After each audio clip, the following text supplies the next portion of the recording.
Hi, hello and welcome back. Now I am going to discuss about polymorphism in Java. What is polymorphism? It is nothing but one of many forms. How? Poly means many, morph means forms. So one of many forms. It allows the same method to perform different actions depending on the objects present in it. An ability of an object or method to take many forms, which is actually called as what? Polymorphism. It is achieved through method overloading and method overriding. This is what called as polymorphism, one of many forms. Types. There are two types, compile time polymorphism and runtime polymorphism. First, compile time polymorphism. Here, this compile time polymorphism is achieved through method overloading. So methods have the same name but different parameters, a number, a type or an order, whatever it may be. Coming to the example, class calculator. Here we have a class named calculator and inside we have a method add. Int add of int a comma int b. There are two variables a and b as an integers. So the method add has integer a as well as integer b, and we are simply returning the value a plus b. Coming to the next method, integer add of integer a comma integer b comma integer c. Here what happens is the method name is same as the previous method, so the same method with different behavior. What is the different behavior here?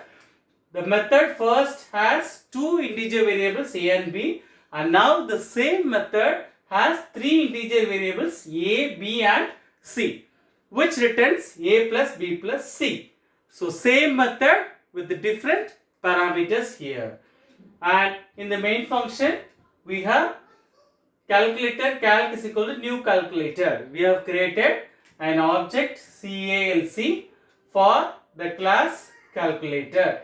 So calculator calc is equal to new calculator, and we are just printing that add 5 comma 6, and again we are printing that add 5 comma 6 comma 7.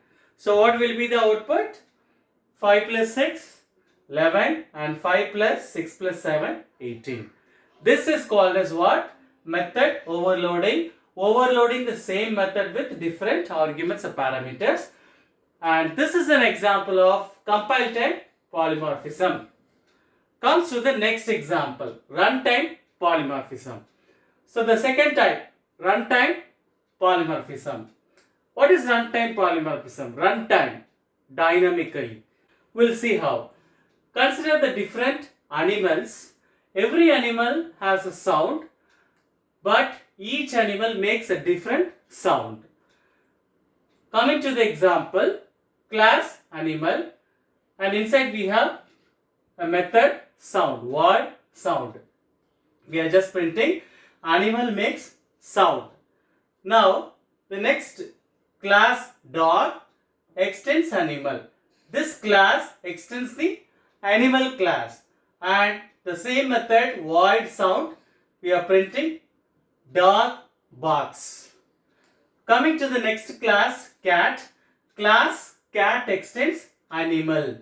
So the same method void sound has a printing statement as cat meows. So there are three classes, animal, dog and cat. Dog extends animal as well as cat extends animal. Coming to the main function, in the main function we have animal A is an object. So A is equal to new dog. A dot sound, we are calling the method. We are creating an object, and again we are creating an object for the class cat. First we have created an object for the class dog and we call the method sound. Again we are creating an object for the class cat and we are calling the method sound. And finally what will be the output? The statements which is inside dog and cat. That is dog barks and cat meows. This will be the output.